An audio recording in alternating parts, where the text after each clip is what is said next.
ಮೂಡಾಗರ ಒಬ್ರು ಕೇಳಿ ಮೂಡಾಗರ ಇವತ್ತಿಲ್ಲ ನಮ್ಮ ಪಕ್ಷದ ನಿರ್ಧಾರ ನಮ್ಮ ನಾಯಕರಾದಂಥ ರಾಹುಲ್ ಗಾಂಧಿನೇ ತಗೊಂಡಿದ್ದಾರೆ. ನ್ಯಾಷನಲ್ ಲೆವೆಲಲ್ಲೇ ತಗೊಂಡಿರೋದು. ಈಗಿನ ಸಿದ್ದರಾಮಯ್ಯ ಈಗ ಹೊಸದಾಗಿನ ತಗೊಂಡಿಲ್ಲ. ಈಗ 1 ವರ್ಷ ಹಿಂದೆನೇ ಮಾನ್ಯ ನಮ್ಮ ನಾಯಕರಾದಂಥ ರಾಹುಲ್ ಗಾಂಧಿ ಅವರೇ ತಗೊಂಡಿರೋದು ನಿರ್ಧಾರ. ಇದು ಸಿದ್ದರಾಮಯ್ಯ ಈಗ ತಗೊಂಡಿದ್ದು ನಿರ್ಧಾರ ಅಲ್ಲ. ಮುಂಚೆನೇ ನಮ್ಮ ನಾಯಕರಾದಂಥ ರಾಹುಲ್ ಗಾಂಧಿನೇ ನಿರ್ಧಾರ ತಗೊಂಡಿದ್ದಾರೆ. ಇನ್ನು ಇದುವರೆಗೂ ಏನು ಗೊತ್ತಿಲ್ಲ ನನಗೆ. ನಿಮ್ಮ ಮಾಧ್ಯಮದಲ್ಲಿ ಹೇಳ್ತಾ ಇರೋದು ಗೊತ್ತಾಗ್ತಾ ಇರೋದು. ನೋಡುವ ಕ್ಯಾಬಿನೆಟ್ ಬರ್ತಾರೆ.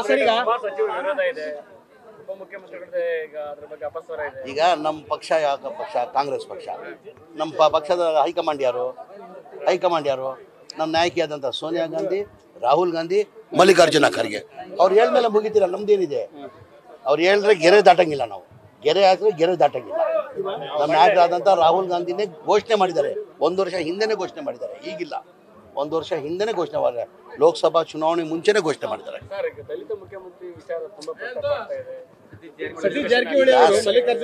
ನಾನು ಪದೇ ಒಂದೇ ಹೇಳೋದು. ಈಗ ಸದ್ಯಕ್ಕೆ ಎಲ್ಲರಿಗೂ ಆಸೆ ಇರ್ತದೆ, ಇಲ್ಲ ಅಂತ ಇಲ್ಲ. ಅಲ್ಪಸಂಖ್ಯಾತರಲ್ಲೂ ಆಗ್ಬೇಕಂತ ಇದ್ದಾರೆ, ದಲಿತರಲ್ಲೂ ಆಗ್ಬೇಕಂತ ಇದ್ದಾರೆ, ಲಿಂಗಾಯತರಲ್ಲೂ ಆಗ್ಬೇಕಂತ ಇದ್ದಾರೆ, ಒಕ್ಕಲಿಗರಲ್ಲೂ ಆಗ್ಬೇಕಂತ ಇದ್ದಾರೆ. ಈ ಕುರ್ಚಿ ಖಾಲಿ ಇರ್ಬೇಕು ತಾನೆ. ಕುರ್ಚಿಯಲ್ಲಿ ಸಿದ್ದರಾಮಯ್ಯ ಕೂತವ್ರಿಲ್ಲ. ಈ 5 ವರ್ಷ ಕುರ್ಚಿ ಖಾಲಿ ಇಲ್ಲ. ಅದಾದ್ಮೇಲೆ ಸರ್ಕಾರ ಬಂದಾದ್ಮೇಲೆ ಯಾರು ಬೇಕಾದ್ರೆ ಕ್ಲೈಮ್ ಮಾಡಲಿ. ಏನು ಪ್ಲಾನ್ ಬಿನೂ ಇಲ್ಲ, ಸಿನೂ ಇಲ್ಲ, ಡಿನೂ ಇಲ್ಲ. ಒಂದೇ ಆಪ್ಷನ್, ಟಗರ್ ಸಿದ್ದರಾಮಯ್ಯ.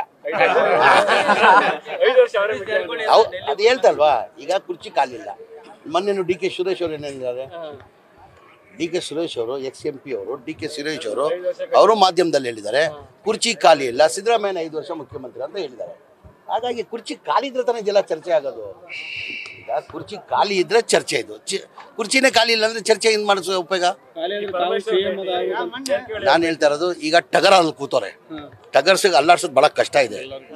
ಏನು ಹೇಳಿ, 5 ವರ್ಷ ಅವರೇ ಮುಖ್ಯಮಂತ್ರಿ ಆಗಿ ಸಿದ್ದರಾಮಯ್ಯನೇ ಇರ್ತಾರೆ. ಈಗ ಆಯ್ತಿಲ್ಲ, ಜಿ ಟಿ ದೇವೇಗೌಡರು ಹೇಳಿದಾರಲ್ಲ. ಈಗ ಮೈಸೂರು ಜಿ ಟಿ ದೇವೇಗೌಡರು ನಮ್ಮ ಪಕ್ಷ ಇಲ್ಲ, ಜನತಾದಳ ಪಕ್ಷ. ಮಾಜಿ ಮಂತ್ರಿಗಳು, 6 ಬಾರಿ MLA ಆಗಿರೋರು, ಲೋಕಲ್ ಮೈಸೂರು ಅವರು, ಮೂಡ ಸದಸ್ಯರಾಗಿದ್ದರು, ಮೆಂಬರ್ ಆಗಿದ್ರು ಮೂಡದಲ್ಲಿ. ಅವ್ರು ಸತ್ಯಾಂಶ ಗೊತ್ತಿದೆ. ಮೂಡದು ಏನಿದೆ ಏನಿಲ್ಲ ಅಂತ ಸತ್ಯಾಂಶ ಗೊತ್ತಿದೆ. ಅವ್ರು ಗೊತ್ತಿದ್ದ ಹಿನ್ನೆಲೆಯಲ್ಲೇ ಮೊನ್ನೆ ದಸರಾ ದಿನ ಉದ್ಘಾಟನೆ ದಿನ ಹೇಳಿದವರು ಸಿದ್ದರಾಮಯ್ಯ ಏನಕ್ಕೆ ರಾಜೀನಾಮೆ ಕೊಡಬೇಕು, ಹಂಗಿದ್ರೆ ಎಲ್ಲ FIR ಯಾರ್ಯಾರ ಮೇಲೆ ಇದೆ ಎಲ್ಲ ರಾಜೀನಾಮೆ ಕೊಡಬೇಕು. ಈಗ ಸಿದ್ದರಾಮಯ್ಯ ಇವ್ರು ಕುಮಾರಸ್ವಾಮಿ ಅವರು ಬೇಲಲ್ಲಿದ್ದಾರೆ. ಈಗ ನಾನಿಲ್ಲ, ಜಿ ಟಿ ದೇವೇಗೌಡರು ಹೇಳಿರೋದು ಕುಮಾರಸ್ವಾಮಿ ಅವ್ರು ಕೊಡ್ತಾರ ಅಂತ. ಬರೇ ನಿಮಗೆ FIR ಆದ ತಕ್ಷಣ ರಾಜೀನಾಮೆ ಕೊಡಬೇಕಂತ ಯಾವ ಕಾನೂನಲ್ಲೂ ಇಲ್ಲ. ಈಗ ತನಿಖೆ, ಆಮೇಲೆ ಎಲ್ಲ ರಾಜ್ಯದ ಜನಕ್ಕೆ ಗೊತ್ತಿದೆ ಸಿದ್ದರಾಮಯ್ಯದ ಏನು ಪಾತ್ರ ಇದೆ ಇದರಲ್ಲಿ. ಸಿದ್ದರಾಮಯ್ಯ ದೂರ ಎಲ್ಲೂ ಪಾತ್ರ ಇಲ್ಲ ಇದರಲ್ಲಿ. ಬೇಕಂತಾನೆ ಇವ್ರನ್ನ ಪಾಪ್ಯುಲಾರಿಟಿ ಸಹಿಸಲಾರೆ. ಏನಾಗಿದೆ, ದೇವರಾಜಸ್ ಆದಮೇಲೆ ಯಾರೂ 2ನೇ ಬಾರಿ ಮುಖ್ಯಮಂತ್ರಿ ಆಗಲಿಲ್ಲ. ಈ ಸಿದ್ದರಾಮಯ್ಯ ಆಗಿದ್ದಾರೆ. ಆಮೇಲೆ ಪಾಪ್ಯುಲಾರಿಟಿ ಎಲ್ಲರಿಗಿಂತ ಹೆಚ್ಚಾಗಿ ಅವ್ರ ಪಾಪ್ಯುಲಾರಿಟಿ ಸಹಿಸೋಕ್ಕೆ ಸಾಧ್ಯ ಆಗ್ತಲ್ಲ. ಆ ಹಿನ್ನೆಲೆಯಲ್ಲಿ ಬೇಕಂತ ಸಿದ್ದರಾಮಯ್ಯ ಟಾರ್ಗೆಟ್ ಮಾಡ್ತಾಯಿದ್ದಾರೆ. ರಾಜ್ಯದ ಜನ ಸಿದ್ದರಾಮಯ್ಯ ಅವ್ರ ಜೊತೆ ನಾನು ಕೇಳ್ತೇನೆ. ನಾನು ರಾಯಚೂರಲ್ಲಿ ಜನ ನಿರೀಕ್ಷೆ ಮಾಡಿಲ್ಲ ಅಂತೆ. ನಮ್ಮ ಬೋಸರಾಜ್ ಅವರು ಫೋನ್ ಮಾಡಿದರು, MLAಗಳು ಭಾಳ ಜನ ಫೋನ್ ಮಾಡಿದರು. ಅವ್ರು ಅಂದರು, ಸಾರ್ ಜನ ವಾಲಂಟ್ರಿ ಬಂದವರು ಸರ್ ಬರೀ ಸಿದ್ದರಾಮಯ್ಯ ಸಾಹೇಬ್ರು ನೋಡೋಕ್ಕೆ. ಆ ಥರ ನನ್ನ ಅನಿಸಿಕೆ ನಮ್ಮ ರಾಜ್ಯದಲ್ಲ, ಇಡೀ ದೇಶದಲ್ಲಿ ಪಾಪ್ಯುಲಾರಿಟಿ ಯಾರು ಆ ಥರ ಸಿದ್ದರಾಮಯ್ಯಂಗೆ ಯಾರಿಗೂ ಇಲ್ಲ. ನಮ್ಮ ರಾಜ್ಯದಲ್ಲಿ ಮೋದಿಗೂ ಪಾಪ್ಯುಲಾರಿಟಿ ಇಲ್ಲ. ಒಂದು ಕಡೆ ಮೋದಿ ನಿಂತ್ಕೊಳ್ಳಿ, ಒಂದು ಕಡೆ ಸಿದ್ದರಾಮಯ್ಯ ನಿಂತ್ಕೊಳ್ಳಿ, ನೋಡಿ ಜನ ಹೆಂಗೆ ಹೋಗ್ತಾರೆ ವಾಲಂಟ್ರಿ. ನಮ್ಮ ರಾಜ್ಯದಲ್ಲಿ ಬಂದು ಒಂದು ಕಡೆ ಮೋದಿ ನಿಂತ್ಕೊಳ್ಳಿ, ವಾಲಂಟ್ರಿ. ಯಾರಿಗೂ ಹೇಳೋದು ಬೇಡ ಎಲ್ಲಂತ ಒಂದು ಫಿಕ್ಸ್ ಮಾಡಿ ಬರಲಿ ಅವ್ರು ಆಮೇಲೆ ಅವರು ವೆಹಿಕಲ್ ವ್ಯವಸ್ಥೆ ಮಾಡಿ ಅದೆಲ್ಲ ಮಾಡೋ ಹಂಗಿಲ್ಲ. ಒಂದು ಕಡೆ ಬಂದು ನಿಂತ್ಕೊಳ್ಳಿ, ಒಂದು ಕಡೆ ಮೋದಿ ನಿಂತ್ಕೊಳ್ಳಿ, ಒಂದು ಕಡೆ ಸಿದ್ದರಾಮಯ್ಯ ನಿಂತ್ಕೊಳ್ಳಿ. ಜನ ಎಲ್ಲಿ ಬರ್ತಾರೆ ನೋಡಿ, ರಾಜ್ಯದ ಜನ ಯಾವ ಕಡೆ ಬರ್ತಾರೆ ಅದು ಸಾಬೀತುಪಡಿಸಿದ್ದಾರೆ ಸಿದ್ದರಾಮಯ್ಯ ಅವರು. ಅವರ 75ನೇ ವರ್ಷ ಹುಟ್ಟುಹಬ್ಬದಲ್ಲಿ ಇದೇ ಜಿಲ್ಲೆಯಲ್ಲಿ, ಇದೇ ಡಿಸ್ಟಿಕಲ್ಲಿ ಹುಟ್ಟುಹಬ್ಬ ಇದು ಮಾಡಿ ಕಾರ್ಯಕ್ರಮ ಮಾಡಿ ಸಾಬೀತು ಮಾಡಿದ್ದಾರೆ ಸಿದ್ದರಾಮಯ್ಯ. ಆ ಸಭೆ ನಾವು ನೋಡೋಕ್ಕೆ ಸಾಧ್ಯ ಆಗಲ್ಲ, ಈ ದೇಶದಲ್ಲೇ ನೋಡೋಕ್ಕೆ ಸಾಧ್ಯ ಆಗಲ್ಲ. ಹಾಗಾಗಿ ಜನ ಬೆಂಬಲ ಅವ್ರಿಗಿದೆ, ಸಿದ್ದರಾಮಯ್ಯ ಅವ್ರಿಗೆ ಜನ ಬೆಂಬಲ ಇದೆ. ಹಾಗಾಗಿ ಯಾರು ಏನು ಮಾಡೋಕ್ಕ ಹೊಟ್ಟೆ ಕಿಚ್ಚುಗೋಸ್ಕರ BJP ಅವ್ರು ಮಾಡ್ತಾ ಇದ್ದಾರೆ.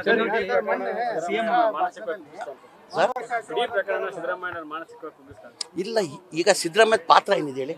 ನಾನು ಪದೇ ಅದು ಹೇಳ್ತಾ ಇರೋದು. ಈಗ ಜಿ ಟಿ ದೇವೇಗೌಡ ಹೇಳ್ಬೇಕಾದ್ರೆ, ಜಿ ಟಿ ದೇವೇಗೌಡರು ಅವರು ಮಾಜಿ ಮಂತ್ರಿಗಳಿದ್ದಾರೆ, 6 ಬಾರಿ ಶಾಸಕರು, ಅವರು ಬೇರೆ ಪಕ್ಷದವರು. ಆಯ್ತಪ್ಪ, ಇದೆಲ್ಲ BJP ಅವ್ರು ಕೇಳ್ತಾರಲ್ಲ ರಾಜೀನಾಮೆ ಕೊಡಿ, ಸಿದ್ದರಾಮಯ್ಯ ಅವ್ರು ರಾಜೀನಾಮೆ ಕೊಡಬೇಕು, ಸಿದ್ದರಾಮಯ್ಯ ಅವ್ರು ರಾಜೀನಾಮೆ ಕೊಡಬೇಕಂತ. ಯಾರ ಕಾಲದಲ್ಲಿ ಸೈಟ್ ಕೊಟ್ಟಿರೋದು? ಯಾರ ಕಾಲದಲ್ಲಿ? ಕಾಂಗ್ರೆಸ್ ಸರ್ಕಾರ ಇತ್ತಾ? ಕಾಂಗ್ರೆಸ್ ಅವರು ಮುಖ್ಯಮಂತ್ರಿ ಇದ್ರಾ?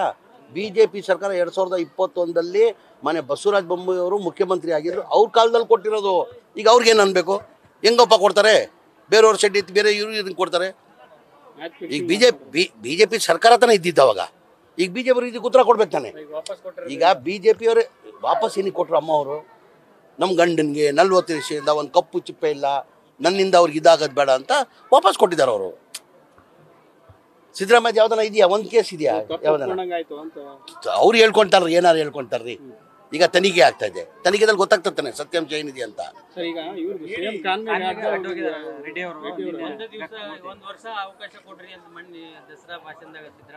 ಇಲ್ಲ ಆ ಥರ ಇಲ್ಲ, ಅವ್ರು ಬೇರೆ ಥರ ಇಲ್ಲ, ಆ ಥರ ಇಲ್ಲ. ಅವರು ಬರೋ ವರ್ಷ ದಸರಾ ಬಗ್ಗೆ ಮಾತಾಡಿರೋದವ್ರು, ಆ ಥರ ಏನಿಲ್ಲ. ಸಿಎಂ ಕಾನ್ವೆಗೆ ಒನ್ವೇದಲ್ಲಿ ರೆಡ್ಡಿ ಅವರು ಹೋಗಿದ್ದಾರೆ. ಮೊನ್ನೆ ಕೋರ್ಟ್ ತೀರ್ಪು ಕೊಟ್ಟಿದ್ದಾರೆ ಬಳ್ಳಾರಿಗೆ ಹೋಗಕ್ಕೆ ಅವ್ರಿಗೆ. ಆದ್ರೆ ನಿನ್ನೆ ಅಡ್ಡ ಹೋಗಿದ್ದಾರೆ ಯಾರು? ಜನಾರ್ದನ್ ರೆಡ್ಡಿ ಅವರು. ಈಗ ಜನಾರ್ದನ್ ರೆಡ್ಡಿ ಅವರು ತಾವೆಲ್ಲ ನೋಡಿರ್ಬೋದು, ರಾಜ್ಯದ ಜನ ನೋಡಿದ್ದಾರೆ. 2006 ಹಿಡ್ಕೊಂಡು 2008ವರೆಗೂ ಅವ್ರ ಅಧಿಕಾರ ಇರುವಾಗ ಯಾವ ಥರ ನಡ್ಕೊಂಡ್ರು ಅಂತ. ಭೂಮಿ ಅಂತೂ ಕಾಣ್ತಾ ಇರಲಿಲ್ಲ ಅವ್ರಿಗೆ, ಆಕಾಶದಲ್ಲೇ ತಿರುಗಾಡೋರು. ಇಲ್ಲಿಂದ ತಿಂಡಿ ತಿನ್ನೋಕಂದ್ರೆ ಬಳ್ಳಾರಿಗೆ ಹೆಲಿಕಾಪ್ಟ್ರಲ್ಲಿ ಹೋಗೋರಂತೆ. ಏನು ಹೇಳಿ, ಹೆಲಿಕಾಪ್ಟ್ರಲ್ಲಿ ಬಳ್ಳಾರಿಗೆ ಹೋಗೋರು. ಆ ಥರ ಏನಾಗಿದೆ ಈಗ ಅವಕಾಶ ಸಿಕ್ಕಿ ತಿರ್ಗಿ ಅದೇ ಶುರು ಮಾಡಿದ್ದಾರೆ ಅವ್ರು ಏನಾಗಿದೆ, ರಥದಲ್ಲಿ ಬಂದುಬಿಟ್ಟು ಕಾಣ್ತದೆ ಅವ್ರಿಗೆ, ಆ ಬ್ಲಡ್ಡಲ್ಲಿ ಬಂದುಬಿಟ್ಟಿದೆ ಅವ್ರಿಗೆ. ಈಗ 2006 ಹಿಡ್ಕೊಂಡು 2008 ಹಿಡ್ಕೊಂಡು 2013ವರೆಗೂ ಅಧಿಕಾರದಲ್ಲಿ ಜನಾರ್ದನ್ ಭೂಮಿ ಅಂತೂ ಕಾಣ್ತಾನೆ ಇರಲಿಲ್ಲ ಅವ್ರಿಗೆ.